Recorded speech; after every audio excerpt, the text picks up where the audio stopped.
Welcome to this new video, and today I will be answering a lot of questions regarding bad randoms in Brawl Stars. You will see people complain about bad players everywhere. There are even dedicated Reddits for that. With amazing stats, the players turn the match into enemies' favorites. Have you ever asked a question to yourself? How many players are actually bad randoms, and how many are good? Try to make a guess. Well, I tested over 1,000 players and found out that the number of bad randoms is something you would never expect. 40.3%, which is actually somewhat close to the number of good randoms in this test. And before you say anything about biasing, the test was conducted by 10 players at 10 different ranges of trophies. Some of the data is more or less true for an average player. Neither for extremely good players, nor for extremely bad players. Well, let's proceed to the process of testing.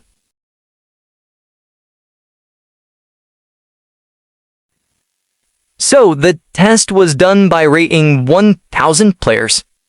So the process was simple. I asked for 9 volunteers, whereas I'm the 10th player, and I handed them down a simple seat.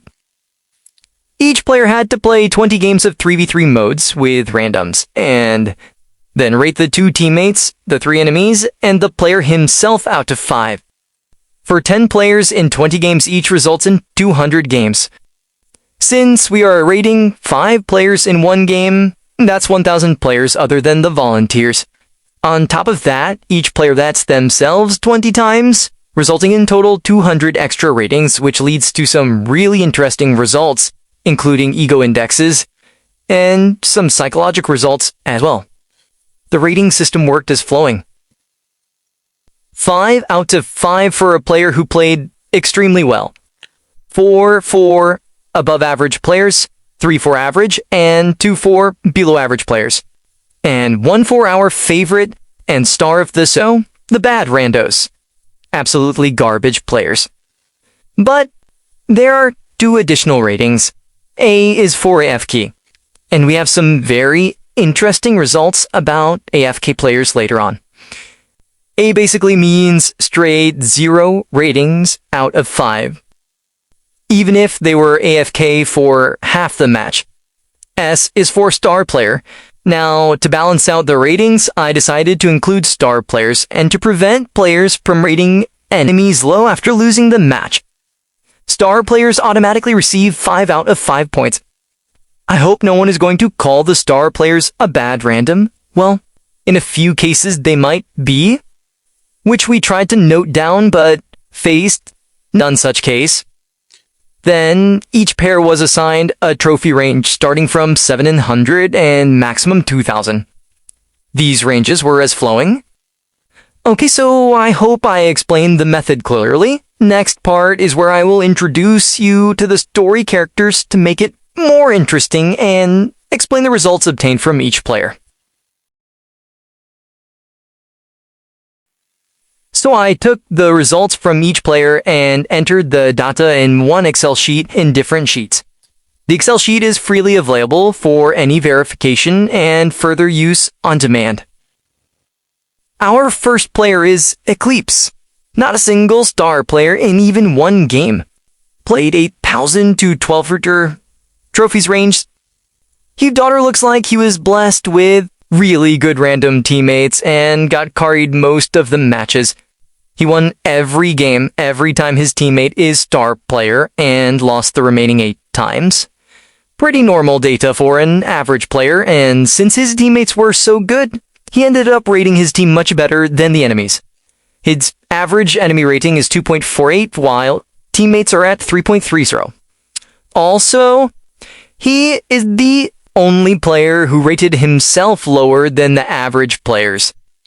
Yeah, only 1 out of 10 players. Next player is the first minigame champion, No Siu. Equal number of wins and losses at the 1,200 to 1,500 trophies range. His average self-rating is 4.15, which is higher than above average. But the most interesting part about his games is that he saw a total of 9 AFK players. This is quite absurd, but what's more interesting is that the team with the AFK player always lost in their matches. As I said earlier, AFK data will be really interesting. Though he rated quite harshly, expected when you get so many AFK players who decided half of the total games. Next player is Capricin with a self-rating of 3.9, almost at above average. He played at the range of 800 to 1,000 trophies, so a win rate of 70% is kinda expected. He rated his team at 3.225, and his enemies got an average rating of 2.95. Both his teammates and enemies are fairly close to average players, no outliers in this data. Next player is Beto, who played at 1,000 to 1,200 trophies range and is also sitting at a 70% win rate. He had 3 enemy AFK players and 2 AFK teammates, where he managed to carry 1 AFK once. His self-rating is 3.85, which is again close to above average. What's noteworthy that his teammates' average rating is 3.7, and enemy sits at 3.133. Both are higher than average randoms. Next player is GGQ with very harsh ratings and playing at the lowest range of 700 to 800. His frustration with randoms can easily be seen through his ratings. His self-rating is 4, which is perfectly above average, and his average teammates rating is 2.4, and enemies are rated around 2, which is a really poor score. I was expecting the most AFK players at this range, but only 3 such players were seen. He still managed to carry both games when his teammate was AFK, so maybe he really is above average. Next player is Blull, with the most gentleman's rating in the entire test. He's self-rating seat at 4.6, second highest, but his win rate of 55% and doesn't pack it up quite well.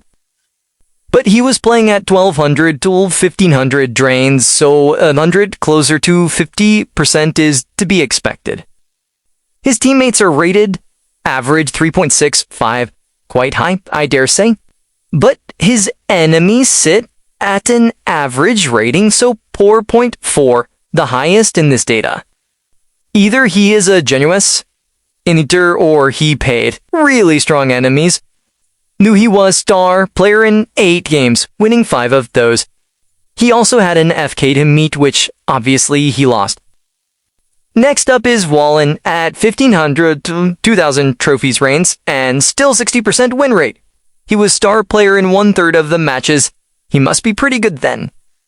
Self-rating is 3.7 with teammates rated at 3.3. And enemies are rated quite close at 31233. No AFK scene, which is something expected at a high range. Next player is Dybala64, probably the best player in this data, and in it to 50 in last season. To make his data more interesting, I asked him to play at the lowest range, 700 to 800 trophy, but in his alt account, sitting at total 60k trophies. He had a 70% win rate, with a self-rating of 4, above average. He managed to get star player in half of the games, that is 10, which is something expected, okay. He had 6 AFK teammates, and 1 enemy AFK as well. He rated his teammates an average of 1.8 to 5.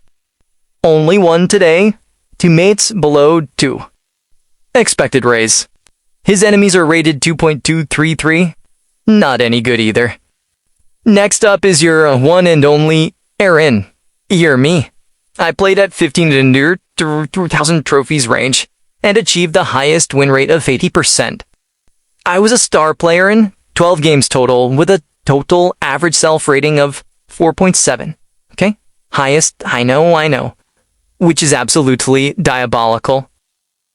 I rated my team 3.1 and enemies 2.5 average. I faced 2 AFK enemies overall. Well, last but not the least, TXN stands at 50% win rate and self-ratings of 3.4. Very normal at 800 to 1,000 trains. He rated his teammates 3.12 and enemy 3.16. Very normal again. Very normal, starts from 1 crane. No AFK there. With this, we have covered all 10 players and their main ratings for themselves and the random. Now we will use this dataset combined for final results. I will be using proper graphs and figures for better explanation.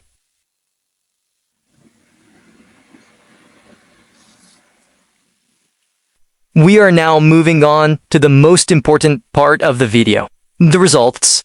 What percentage of randoms are actually bad and good? Players with rating of 4 or higher will be considered good randoms. Players with rating 3 are considered average. Players with ratings 1, 2, and AFK players are considered bad randoms. Out of the 1,000 players, number of good randoms is 378. Number of average players is 219. Number of bad randoms is 403. So yeah, the number of bad randoms dominates, but the number of good randoms is not far. Only a difference of 25 players in 1,000. That's 2.5 difference. Since this is a hard to judge situation, I will be using appropriate stats to figure out whether bad randoms truly exist or not. The second result we have is ratings distribution histogram. Now let me show you the histogram for ratings of all types to see what's the most common type of random space. Let's take a look. Not a lot of 5s, only 76 among 1,000 players. Average sits at the highest, 219. But again, bad ratings dominate. That's why I included star player ratings separately, because blues do tend to rate everyone lower than themselves, as ratings have balanced out the ratings somewhat. Out of 200 games, 65 star players are still taken by R10 players. Remaining 135 are taken by randoms. But the largest difference is between 1 and 5. Both are equally far from average of 3. It seems people don't rate 5 easily, but tend to rate low more. Or are the randoms really bad? No, let's check how randoms vary when the trophies range of matches increases. Here is the histogram representation. As we can see, at the lowest trophies range, the number of bad randoms is incredibly high and dominating. But the number of good randoms tend to increase as we increase the trophies until we reach 1,500 trophies. Now this part I should say is different and doesn't follow the trend. Now there are quite a few explanations, okay? First is that I rated half of these players in the final range, and I rated harshly, though I dominated as star player in most of the games yet, okay? Secondly, it might be because the matchmaking starts to increase the matchmaking pool at this range because of lower amount of players. Like, the number of players at the higher matchmaking is lesser. So in order to find matches, the matchmaking starts to increase the pool. It tries to find players from various ranges, so you will often see that there are players from 1,000 trophies while you are playing at 18 ender or 19 ender. And that in great pool inverts unnecessary bad randoms. Plus, the higher skill level at this range also makes it an animes do nothing, such as Primo MGDC Midnight at lower trophies, but at this range, they're quite useless as people know how to counter them. Adgias aren't going to dominate much here. So, I would say that good randoms increase significantly with trophy reigns increase. Now this is going to the best part of the video. Do bad randoms really affect win rate? Based on the 200 games played for this dataset, having just one bad random reduces your win rate by almost 30%. Having two drops it by over 70%. Yes, 70%. Though 89 games had no bad randoms, which is a good sign in itself. This particular result includes only teammates' ratings. I was really spooked when I saw this result, and honestly, it is actually perfect. Around 1 in 6 games, you will get both bad randoms, which will be a really hard to carry match. Just one bad random drops the win rate by 30%. But the one thing to note is that if both randoms are good, players had 86% win rate. This indicates that getting a team might increase your win rate by a lot. After this result, I don't want to play with randoms anymore. But moving on to the next result. Do good randoms affect win rate? So this one was even more interesting somehow. Based on the 200 games in the dataset, over having 0 good randoms, having 1 good random increases win rate by 35%, and 2 increases it by massive 52%. Note that the difference in 2 results, 4 and 5, is because we are not counting average randoms for these results. Not even 1 good random in 86 games is a little alarming. Having both good teammates is very similar in a number of games to having both bad randoms. Though the win rate with 2 good randoms is higher than the win rate with 0 bad randoms, these suggest that good randoms really make you win games more than bad randoms make you lose. So if you are above average, you are going to have a high win rate. Do players rate teammates higher or lower than enemies? Okay, so if you are wondering, do the players rate teammates more or the enemies? So basically, 2 players rated enemies higher on an average, while teammates got more ratings by remaining 8 players. Note that only 2 teammates are rated, while 3 enemies are rated. So enemies are to have slightly less due to average in an ideal rating scenario. And that's true. Teammates got only 0.137 extra ratings than enemies, so the gap is really small.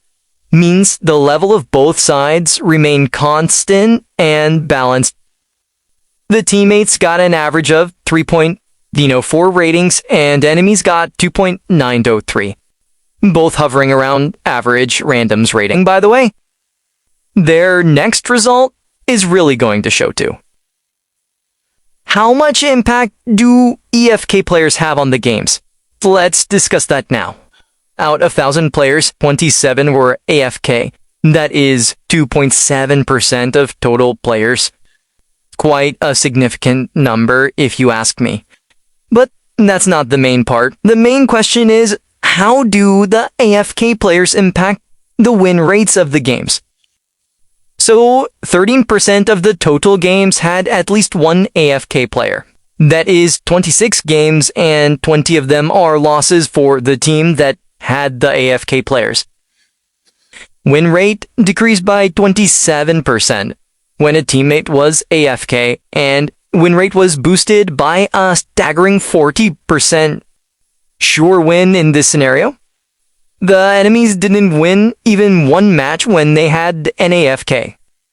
But 10% games decided by AFK players is huge and very controversial. The Dash team should introduce a much stricter penalty for AFK players. Next up, we check how did the players rate themselves as compared to their teammates, what they call the bad randos.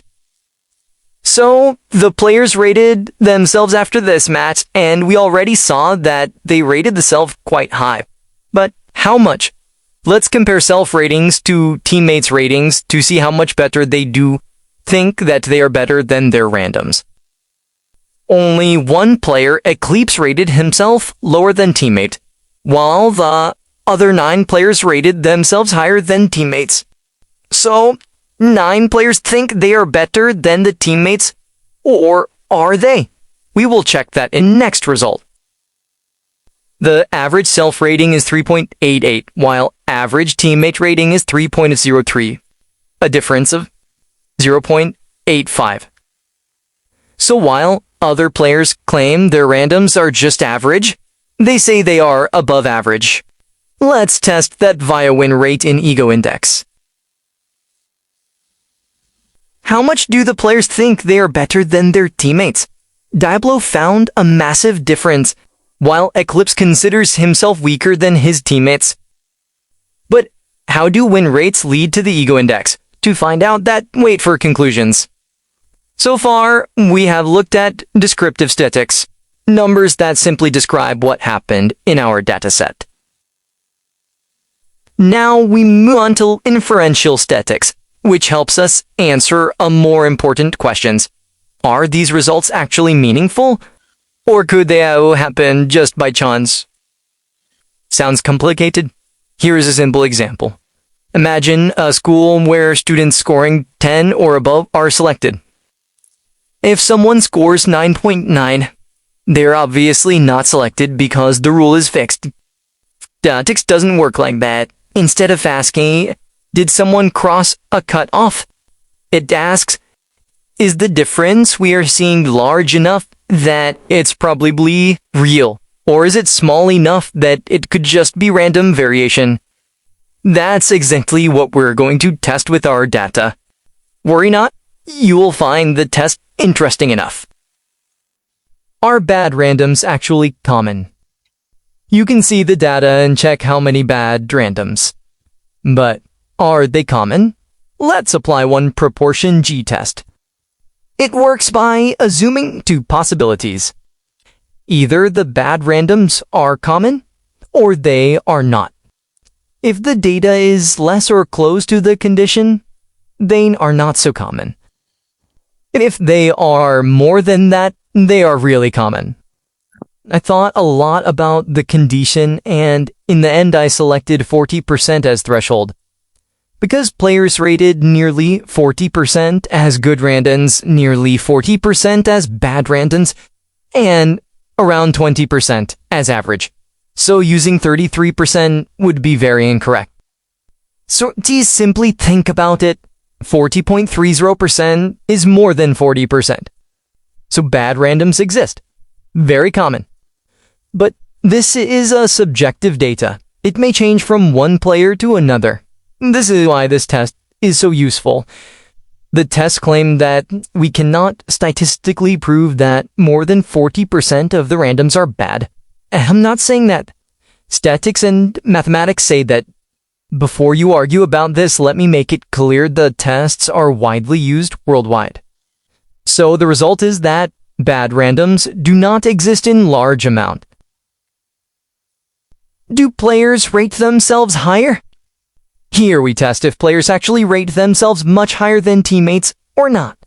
For this test, we run paired t-test.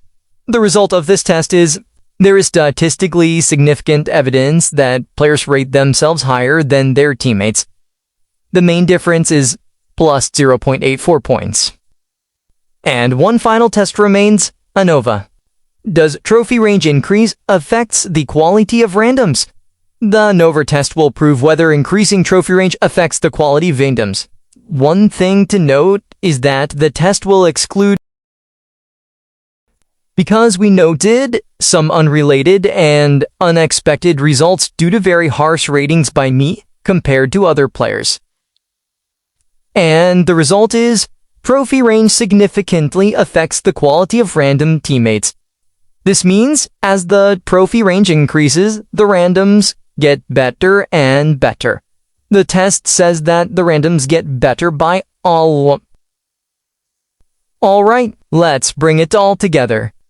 We played 200 games, rated over 1,000 players, had 10 different people from different skill levels and different profile ranges all doing this independently. So the data is about as honest as it's going to get. And here is what it told us. Conclusion 1. Matchmaking is actually doing its job. 40.30% of randoms were rated bad. 37.8 duo were rated good. 2.5 percentage points separating them across 1,000 players. We ran an actual statistics test on this, and the result, we couldn't prove bad randomness or was metric problem. The numbers just don't support it. Think about it this way. In a 3v3 match, you have 2 randoms on your team. On average, one of them is going to be decent or better. One of them might let you down. That's just every game, okay? That's not broken matchmaking, that's balance. The system is giving you bad randoms, it's also giving you good randoms. In almost exactly equal numbers, every single game. And the second conclusion is, the randoms aren't why you're losing. Look at the win rates in the study. I finished at 80%. Diablo, Caprison, Batter, all at 70%. The better the player, the higher the win rate, consistently. And we saw that when you have 0 bad teammates, your win rate jumps to 86.5%. When you have 2 bad teammates, 8 crashes to 14.3%. But in a balanced matchmaking system, which we proved, those situations roughly cancel each other out. Your baseline is around 50%. Everything about that 50% is you caring. Everything below it is you not caring enough. The randoms aren't the variable, you are. And the current conclusion is, we all think we are better than we actually are. This one stinks a little, including for me. We proved statistically with a p-value of 0.0072 that the players rate themselves significantly higher than their teammates. The average gap was 0.84 points on a 5-point scale. 9 out of 10 players in this study genuinely believed that they were better than the people around them. But here's the thing. Every single one of those players was also someone else random. Every one of them was in someone else's match, being judged, being blamed, being deranged, and someone else lost. We remember the bad randoms because losing hurts. We forget the good randoms because winning feels like our own doing. That's not a flow. It's just how the human brain works. We call it negativity bias. And it's making you see a problem that the data says is much smaller than you think. And now the final conclusion, the fool's chart. You have probably seen this before. There's a famous graph, people call it the fool's chart. Formerly, it's known as the Dunning-Kruger effect. The idea is simple. When you first learn something, you think you are great at it. You don't know enough yet to know what you don't know. Confidence peaks early. Then as you actually get better, you start realizing how much you're missing. And your confidence drops before it climbs back up properly. Most of the Brawl Stars players, or most players in any game, are sitting right at that first peak. Good enough to feel like they know what they're doing. Not experienced enough to see their own mistakes clearly. So when something goes wrong in a mass, the brain looks outward, the randoms, the matchmaking, the meta, anything but themselves. And our data shows it. Players with massive ego indexes, the ones most convinced their randoms were dragging them down, weren't always the ones with best win rates. Feeling like the best player in the lobby and actually being the best player in the lobby are 2 very different things. Bad randoms are real. I'm not saying that they don't exist. 40% of the randoms in the study were rated bad. That's real. That happens. But around 38% were rated good. And you probably don't remember any of them. The most common thing in Brawl Stars isn't bad randoms. It's the belief that your randoms are worse than you. Before I end this video, I want to ask, if I changed your perspective and helped somewhat, please consider liking the video, and a subscribe would be really appreciated. The entire research is available in document format, with the raw data in Excel sheets, available for use on demand. Thank you for sticking till the end. See you all in the next video. Thank you.